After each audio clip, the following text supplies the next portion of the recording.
Hello, welcome to friend classes. हमारा chapter है relation and function, class 12 का। इसमें हम तीन चीज़ पढ़ेंगे। रिलेशन के बारे में पढ़ेंगे, फंक्शन के बारे में पढ़ेंगे और बाइनरी ऑपरेशन के बारे में पढ़ेंगे। सबसे पहले हम रिलेशन के बारे में पढ़ेंगे। रिलेशन पढ़ने के लिए हमें सेट को जानना आवश्यक है। तो व्हाट इज सेट, हम सेट का डेफिनेशन देख लेते हैं क्या दिया गया है कि well defined collection of object is called a set।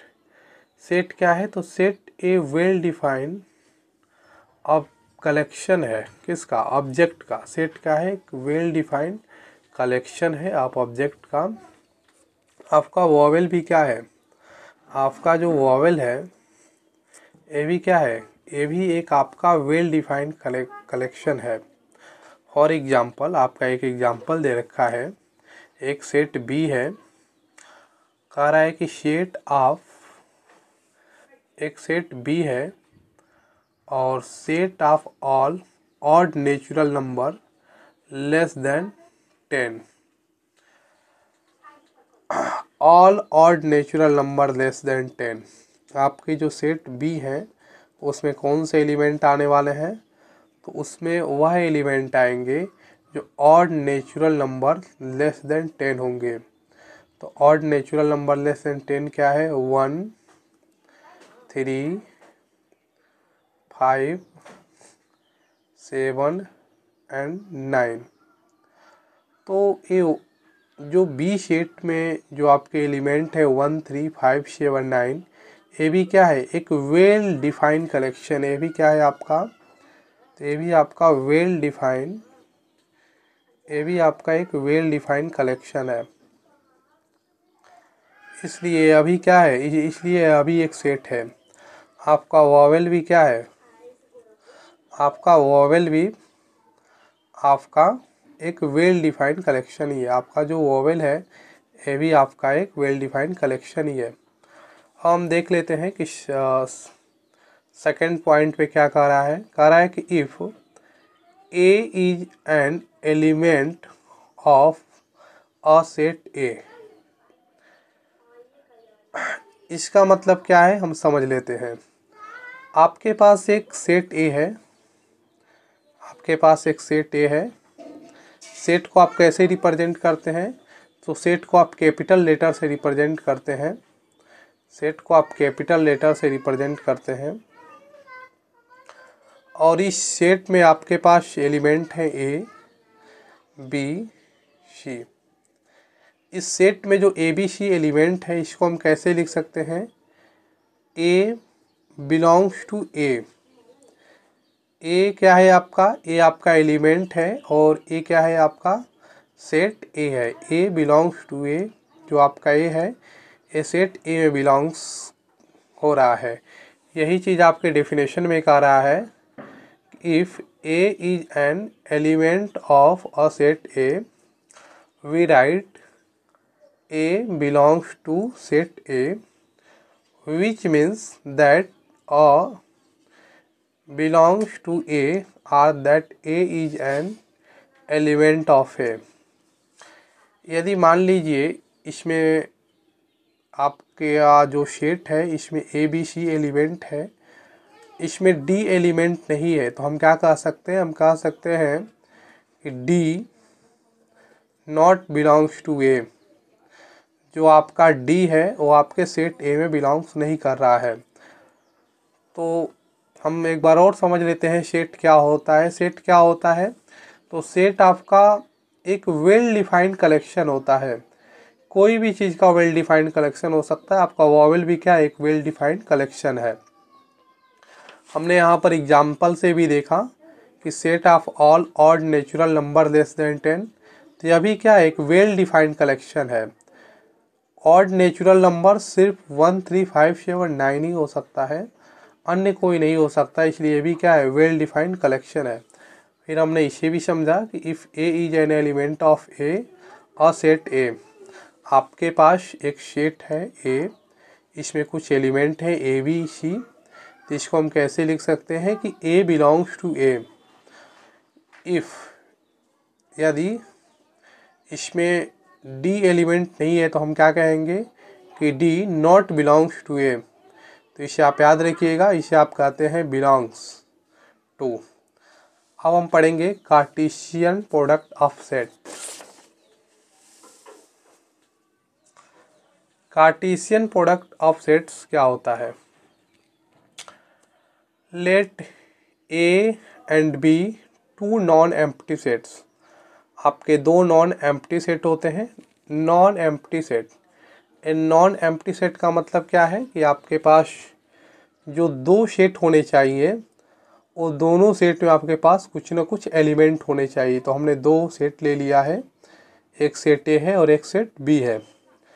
कह रहा है कि the set of all order pairs A B such that A belongs to A and B belongs to B is called the Cartesian product of set A. ये आपका Cartesian product क्या होता है? तो कार्टेशियन प्रोडक्ट कह रहा है कि आपका जो कार्टेशियन प्रोडक्ट है ए क्रॉस बी, याद रखिएगा कार्टेशियन प्रोडक्ट को आप ए क्रॉस बी से डिनोट करते हैं and denoted by A cross B. तो इसको डिनोट किससे करते हैं? ए क्रॉस बी से डिनोट करते हैं। तो आपका जो कार्टेशियन प्रोडक्ट होता है A cross B, set of order pairs, जो आपके ऑर्डर पेयर्स होते हैं, इस ऑर्डर पेयर्स का जो आपका पहला एलिमेंट होता है ए, ये आपके पहले सेट में बिलोंग करता है और आपका जो दूसरा एलिमेंट होता है बी, ये आपके दूसरे सेट में बिलोंग करता है। और फ्रेंड्स, हम कार्टेशियन प्रोडक्ट ऑफ सेट्स का एक एग्जांपल देख लेते हैं।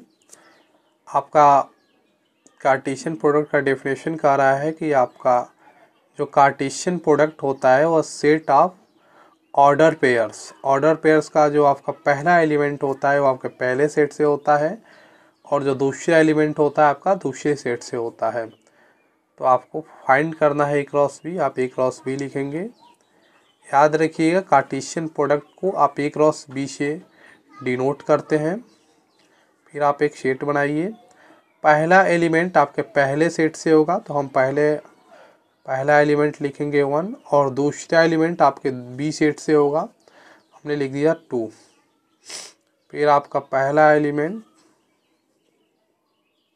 1 और दूसरा एलिमेंट यहाँ से ले लिए 3। इसी तरीके से पहला एलिमेंट आपने यहाँ से लिया 3 और दूसरा एलिमेंट आपने यहाँ से लिया 2। पहला एलिमेंट यहाँ से ले लिया 3, दूसरा एलिमेंट यहाँ से ले लिया 3। पहला एलिमेंट आपने यहाँ से लिया 5 और दूसरा एलिमेंट आपने यहाँ से ले लिया 2। पहला एलिमेंट यहाँ से लिया आपने 5 और दूसरा एलिमेंट आपने यहाँ से लिया 3। तो ये आपका क्या हो गया? ए क्रॉस बी हो गया, कार्टेशियन प्रोडक्ट ऑफ सेट्स हो गया। तो कार्टेशियन प्रोडक्ट ऑफ सेट क्या होता है? आप इसको ए क्रॉस बी से डिनोट करते हैं कि आपका जो पहला एलिमेंट होता है ऑर्डर पेयर्स का, ये आपके पहले सेट से होता है एंड दूसरा एलिमेंट आपके दूसरे सेट से होता है। अब आपको बी क्रॉस ए फाइंड करना है, बी क्रॉस ए फाइंड करना है। बी क्रॉस ए कैसे फाइंड करेंगे? आप वीडियो को स्टॉप करिए और आप 2 मिनट लीजिए और बी क्रॉस ए करके बताइए। आई होप आप बी क्रॉस ए फाइंड कर चुके होंगे। तो पहला एलिमेंट हम किससे लेंगे? बी से लेंगे। पहला एलिमेंट आप बी से लेंगे, 2 का 1 से एंड 2 का 3 से, 2 का 5,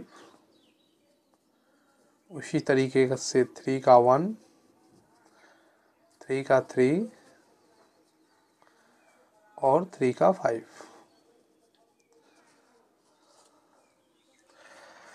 तो आपने पहला एलिमेंट किससे लिया? बी क्रॉस ए में। पहला एलिमेंट बी क्रॉस ए है, बी पहले है। तो देखिए बी पहले, इसलिए हम पहला एलिमेंट कहाँ से ले रहे हैं? बी पहले है तो पहला एलिमेंट हमने बी से लिया अर्थात 2। सेकेंड एलिमेंट हमने लिया ए सेट से यानी कि 1। फिर आपने बी पहले है इसलिए पहला एलिमेंट आपने 2 यहाँ से लिया, सेकेंड एलिमेंट आपने यहाँ से लिया 3। इसी तरीके से आपने पहला एलिमेंट यहाँ से लिया, सेकंड एलिमेंट आपने सेट ए से लिया और आपने 5 बनाया। इसी तरीके से हम आगे भी करेंगे। तो आपका बी पहले है, इसलिए आपने बी से पहले एलिमेंट को लिया एंड ए से दूसरे एलिमेंट को लिया। ए क्रॉस बी में क्या था कि आप ए से पहले एलिमेंट को ले रहे थे और बी से पहले एलिमेंट सेकंड वाले एलिमेंट को ले रहे थे। तो यह था आपका Cartesian product of sets. For example एक और एग्जाम्पल देख लेते हैं। आपके पास एक सेट है ए, इसमें कुछ आपके एलिमेंट हैं ए बी, और एक सेट है आपके पास बी, इसमें कुछ एलिमेंट हैं सी। तो इसका कार्टेशियन प्रोडक्ट क्या हो जाएगा? आपसे कोई पूछे कि इसका कार्टेशियन प्रोडक्ट बता दीजिए, तो आप क्या कहेंगे? ए क्रॉस बी आप फाइंड करके दे देंगे। और आप पहला एलिमेंट आप ए सेट से, पहला एलिमेंट आप क्या कहेंगे? ए सेट से लेंगे और दूसरा एलिमेंट वहाँ से लेंगे, ए सी हो जाएगा। फिर पहला एलिमेंट आप अपने सेट ए से लेंगे बी, और दूसरा एलिमेंट आप अपने सेट बी से लेंगे। तो यह क्या हो जाएगा? ये आपका हो जाएगा बी कामा सी। तो इस तरीके से हम फाइंड करते हैं कार्टेशियन प्रोडक्ट ऑफ सेट्स। आपको दो नॉन एम्प्टी सेट लेना होता है, इसको ए क्रॉस बी से, इसको आप ए क्रॉस बी से डिनोट करते हैं। सेट ऑफ ऑर्डर पेयर्स, जो आप ऑर्डर पेयर्स बनाते हैं, उसका जो पहला एलिमेंट होता है वो आपके ए सेट से होता है और दूसरा एलिमेंट आपके बी सेट से होता है। इस तरीके से हमने सीखा कि आप कार्टेशियन प्रोडक्ट ऑफ सेट्स कैसे बनाते हैं। अब हम पढ़ेंगे रिलेशन के बारे में।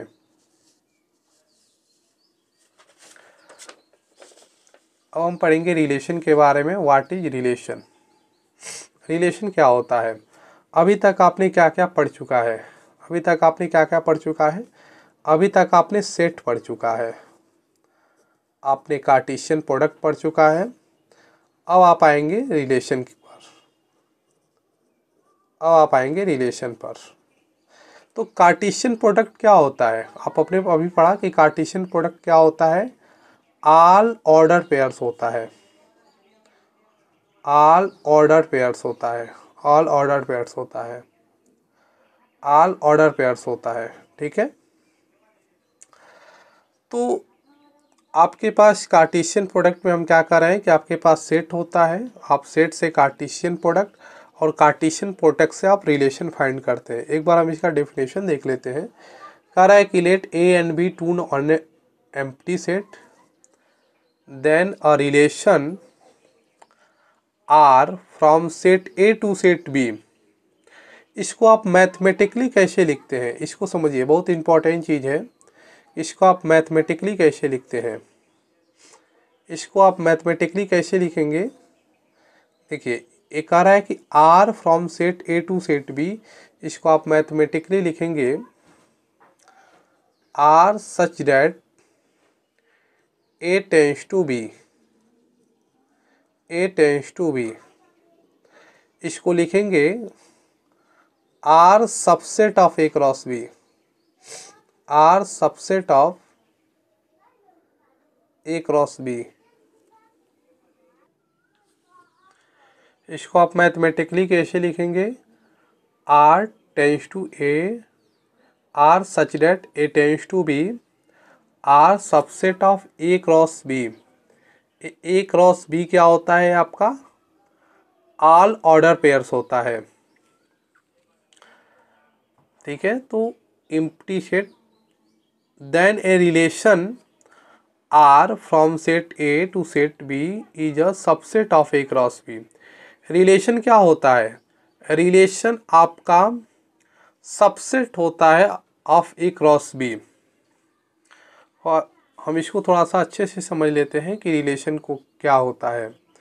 तो देखिए, अभी तक आपने पढ़ चुका है कि सेट क्या होता है। सेट से आपने पढ़ा कि आपने कार्टेशियन प्रोडक्ट क्या होता है, और कार्टेशियन प्रोडक्ट से हम पढ़ेंगे रिलेशन के बारे में। ठीक है। कार्टेशियन प्रोडक्ट क्या होता है? All order pairs. Okay, all order pairs. आपका रिलेशन क्या होता है?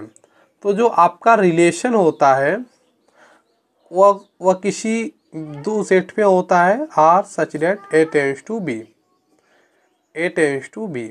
ठीक है, इसको आप क्या लिखते हैं, इसको आप लिखते हैं R subset of A cross B. ठीक है, तो आपका जो ऑर्डर पेयर्स है कार्टेशियन प्रोडक्ट्स में से जो आपका ऑर्डर पेयर्स है, इसमें से हम कुछ ऑर्डर पेयर्स को लेते हैं और अपने रिलेशन में रख देते हैं, तो वह आपका रिलेशन हो जाता है। अब कौन से ऑर्डर पेयर्स को रखते हैं, तो इसके लिए आपको क्वेश्चन में कंडीशन दिया होता है, आप वहाँ से आप ऑर्डर पेयर्स को पिक करते हैं। हम इसको आगे देखते हैं कि क्या डेफिनेशन में कह रहा है। कह रहा है कि then R is relation from A to B. ए आप देख लीजिए, अगर इस तरीके से कहेगा R is a relation from A to B, इसको आप कैसे लिखेंगे, इसको मैथमेटिकली आप ऐसे लिखेंगे R such that A tends to B. ठीक है, ए टेंस टू बी के रूप में लिखेंगे। उसके बाद क्या कह रहा है कि if A B belongs to R then we say that A is related to B and we write. यह क्या कह रहा है, थर्ड पॉइंट, इसको हम समझ लेते हैं। ये थर्ड पॉइंट क्या कह रहा है, ये कह रहा है कि आपके पास कोई रिलेशन है, आपके पास कोई रिलेशन है, मान लेते हैं हमारे पास एक रिलेशन है और रिलेशन में आपका ए बी ऑर्डर पेयर रखा हुआ है, ए बी ऑर्डर पेयर्स रखा हुआ है। ठीक है, आपका रिलेशन है और इस रिलेशन में आपका ए बी ऑर्डर पेयर्स रखा हुआ है। तो आपका ए बी ऑर्डर पेयर्स जो रखा हुआ है, इसे हम इस तरीके से भी कह सकते हैं कि A is related to B, A is related to B. इसको हम नीचे जाके अच्छे से समझ लेते हैं कि ये क्या हो जाएगा। ठीक है, कह रहा है ना कि if A B belongs to R then we say that A is related to B. ये कहा क्या रहा है, कह रहा है कि सपोज डेट आपके पास कोई रिलेशन है और आपके उस रिलेशन में कुछ ऑर्डर पेयर्स हैं A B and B C, इसी तरीके से। तो जो आपका ए बी है तो आर में बिलोंग कर रहा है, ए बी किस में बिलोंग कर रहा है, A B belong to R. तो इसको आप ऐसे भी लिख सकते हैं, कैसे, ए रिलेटेड टू बी, कैसे लिख सकते हैं, ए रिलेटेड टू बी। तो आप कि जब क्वेश्चन है उस क्वेश्चन में आपको ऐसे भी लिख कर दे सकता है और ऐसे भी लिख के दे सकता है। अगर ऐसे लिख कर दे रहा है तो ये भी क्या है, आपका ऑर्डर पेयर्स की ही बात कर रहा है। और सपोज डेट मान लीजिए कि यहाँ पर आपका D comma E order pairs नहीं है, तो हम कहेंगे D comma E not belongs to R, अर्थात डी नॉट रिलेटेड टू, इसको हम क्या बोलेंगे, D not related to E. ठीक है, तो यही कह रहा है कि if A B not belongs to R then we say that A is related to B and we write R equal to set of A B. अब हम समझ लेते हैं ये क्या कह रहा है। ये कह रहा है कि if A and B are finite sets, कह रहा है कि आपके दो फाइनाइट सेट्स हैं, आपके पास एक सेट्स है ए और उसमें आपके पास जो एलिमेंट है वह एम एलिमेंट है। ठीक है, और जो आपके पास बी सेट्स है उसमें आपके एन एलिमेंट है, एन एलिमेंट है रिस्पेक्टिवली। और आपसे पूछा जाए बताइए कि total number of relation, total number relation क्या होगा फ्रॉम ए टू बी। तो आप इसे कैसे फाइंड कर सकते हैं, इसे आप फाइंड कर सकते हैं 2 to the power M N. Okay, तो इस तरीके से हमने रिलेशन के बारे में जान लिया। एक बार हम और देख लेते हैं रिलेशन क्या है। देखिए आपका रिलेशन क्या है, तो सेट आपने सेट पढ़ चुके हैं, सेट के बाद आपने कार्टेशियन प्रोडक्ट पढ़ा, आप रिलेशन पे आए। तो कार्टेशियन प्रोडक्ट क्या होता है, ऑल ऑर्डर पेयर्स। इस ऑल ऑर्डर पेयर्स में से हम कुछ ऑर्डर पेयर्स अपने रिलेशन में रखते हैं तो हमारा रिलेशन बन जाता है। अब कौन से ऑर्डर पेयर्स को रखते हैं ये आपके क्वेश्चन में दिया होगा।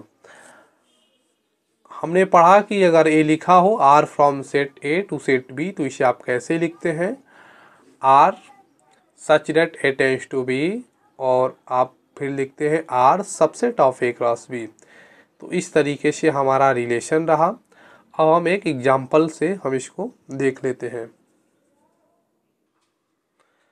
देन स्टूडेंट, अभी आपने पढ़ा रिलेशन के बारे में कि रिलेशन क्या होता है। तो देखिए आपका जो रिलेशन है वो रिलेशन क्या है, ए टू बी है। तो इसको हम कैसे लिखेंगे, तो हम इसको लिखेंगे R such that A tends to B. और आपका रिलेशन क्या होता है, आपका जो रिलेशन होता है, relation is a subset of A cross B होता है। ठीक है, ए क्रॉस बी क्या है आपका, ए क्रॉस बी जो है आपका ऑल ऑर्डर पेयर्स है। A cross B all order pairs है। ठीक है, आपके पास सेट ए में एलिमेंट दे रखा है एंड सेट बी में एलिमेंट दे रखा है। तो हम ऑल ऑर्डर पेयर्स को फाइंड कर लेते हैं। याद रखिए यहाँ पर रिलेशन की कंडीशन दे रखा है। हमने कहा था कि आप रिलेशन क्या करते हैं, आप रिलेशन की कंडीशन दे रखा है कि relation be a relation is less than from A to B. उससे पहले हम ए क्रॉस बी फाइंड कर लेते हैं। ए क्रॉस बी क्या है आपका ऑर्डर पेयर्स है। तो चलिए हम ए क्रॉस बी फाइंड कर लेते हैं। ए क्रॉस बी आप कैसे फाइंड करेंगे, तो हमने अभी पढ़ा था कि जो आपका ऑर्डर पेयर्स आपको फाइंड करना है, तो उस ए सेट के आप एलिमेंट को लेंगे, यहाँ पे रखेंगे 1, एंड जो सेकेंड एलिमेंट होगा वो बी सेट से होगा 1। ठीक है, इसी तरीके से आप रख लीजिए 2, यहाँ से आ जाएगा 1, 1 1 का आ जाएगा 4 के साथ, फिर 1 का 5 के साथ, इसी तरीके से आपका 2 का 1 के साथ, 2 का 1 के साथ, 2 का 4 के साथ, 2 का 4 के साथ, एंड 2 का 5 के साथ, इसी तरीके से 3 का 1 के साथ। ठीक है, 3 का 4 के साथ और 3 का 5 के साथ, 4 का 1 के साथ, 4 का 4 के साथ, एंड 4 का 5 के साथ। ठीक है, तो आपने ऑर्डर पेयर्स निकाल लिया। ऑर्डर पेयर्स आपने कैसे निकाला, ऑर्डर पेयर्स क्या होते हैं, आपके कार्टेशियन प्रोडक्ट होते हैं। आपका जो सेट ए है, इस सेट ए का पहला एलिमेंट यहाँ पे रखेंगे और जो सेकेंड एलिमेंट होगा ये आपके सेट बी से आएगा। इसी तरीके से यहाँ पर भी ऑर्डर पेयर्स बनाए हैं। तो आपका जो पहला एलिमेंट होगा वो सेट ए से होगा और जो दूसरा एलिमेंट होगा ये सेट बी से होगा। इसी तरीके से यहाँ भी आपका जो पहला एलिमेंट होगा सेट ए से होगा, दूसरा एलिमेंट आपका सेट बी से होगा। अब रिलेशन की कंडीशन देख लेते हैं। हमने कहा कि रिलेशन क्या होता है, आपका ऑर्डर पेयर्स दिया होगा और उस ऑर्डर पेयर्स में से आप कुछ ऑर्डर पेयर्स आप क्या कर लेते हैं, अपने रिलेशन में रख देते हैं, तो आपका रिलेशन हो जाता है। आपका रिलेशन की कंडीशन क्या दे रखा है कि R be a relation is less than from A to B. क्या दे रखा है, आर क्या होगा, आपका जो कंडीशन दे रखा है, कंडीशन क्या दे रखा है, कंडीशन फॉर रिलेशन, आपका कंडीशन दे रखा है रिलेशन के लिए, आपका कंडीशन दे रखा है रिलेशन के लिए क्या, कि रिलेशन इज लेस देन, ठीक है ना, relation is less than from A to B. ठीक है, तो आपका कंडीशन दे रखा है और इस कंडीशन को जो गो थ्रू करेगा वो आपका क्या हो जाएगा, आपके रिलेशन में रखा जाएगा। ठीक है, आप लिखिए रिलेशन, आपके रिलेशन कह रहा है कि is less than from A to B. इसका मतलब क्या है कि आपका जो पहला एलिमेंट होना चाहिए वो आपके सेकंड वाले एलिमेंट से क्या होना चाहिए, छोटा होना चाहिए।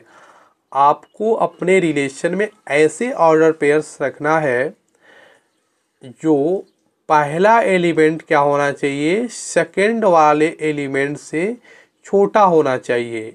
यह क्वेश्चन में दे रखा है, रिलेशन की कंडीशन दे रखा है। कंडीशन दे रखा है क्या, कि relation is less than from A to B, अर्थात जो पहला एलिमेंट होना चाहिए ऑर्डर पेयर्स का वो दूसरे वाले एलिमेंट से क्या होने चाहिए, छोटे होने चाहिए।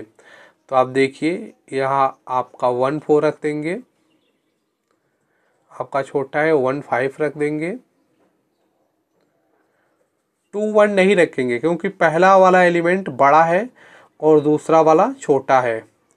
यहाँ पे हम इसको रख देंगे क्योंकि पहला वाला क्या है, छोटा है, दूसरा वाला बड़ा है। 2 4 रख देंगे, ये भी रख देंगे, 2 5 रख देंगे। 3 1 नहीं रखेंगे क्योंकि पहला एलिमेंट क्या है, बड़ा है, दूसरा छोटा है। 3 4 रख सकते हैं क्योंकि पहला एलिमेंट क्या है, छोटा है, दूसरा आपका बड़ा है। यहाँ पर 3 5 भी हम रख सकते हैं, 3 5 भी रख दिए। 4 1 नहीं रखेंगे, क्यों, क्योंकि पहला एलिमेंट आपका बड़ा है एंड दूसरा एलिमेंट आपका छोटा है। और आपका रिलेशन का कंडीशन क्या दे रखा है, कि relation is less than from A to B, मतलब कि आपका जो पहला एलिमेंट होना चाहिए या दूसरे एलिमेंट से छोटा होना चाहिए। तो यह तो ऐसा है नहीं, इसलिए हम इसको नहीं रखेंगे। 4 4 को भी नहीं रखेंगे क्योंकि ये दोनों बराबर है। 4 5 को आप रख सकते हैं, तो 4 5 आप रख दिए। तो इस तरीके से आपका क्या हो गया, ये रिलेशन आपका हो गया। तो आपने इस क्वेश्चन को समझ लिया। एक बार और हम इस क्वेश्चन को देख लेते हैं। आपके पास 2 सेट दे रखे थे ए एंड बी और आपको रिलेशन निकालना था। रिलेशन का आपका कंडीशन भी दे रखा था कि रिलेशन क्या होना चाहिए, लेस देन होना चाहिए फ्रॉम ए टू बी। तो रिलेशन ए टू बी जा रहा था, इसलिए हमने लिखा कि R such that A tends to B. Relation क्या होता है, तो रिलेशन सबसेट होता है ए क्रॉस बी का, ए क्रॉस बी लिखा। ए क्रॉस बी क्या होता है, ऑल ऑर्डर पेयर्स, हमने ए क्रॉस बी लिखा और ऑल ऑर्डर पेयर्स निकाला, कितने इसके ऑर्डर पेयर्स बन सकते हैं। उसके बाद हमने देखा कि देखिए कंडीशन क्या है रिलेशन के लिए, कंडीशन फॉर रिलेशन, तो कंडीशन यही था कि relation is less than from A to B, मतलब कि आपका जो ऑर्डर पेयर्स का जो पहला एलिमेंट होना चाहिए या सेकंड वाले एलिमेंट से छोटा होने चाहिए। तो उस प्रकार के हमने ऑर्डर पेयर्स को आपके ऑल ऑर्डर पेयर्स में से निकाल कर रखा। इसी को आप कहते हैं रिलेशन। एंड स्टूडेंट्स, अगले लेक्चर में हम इसके आगे के पार्ट को लेके आएंगे। Thank you so much.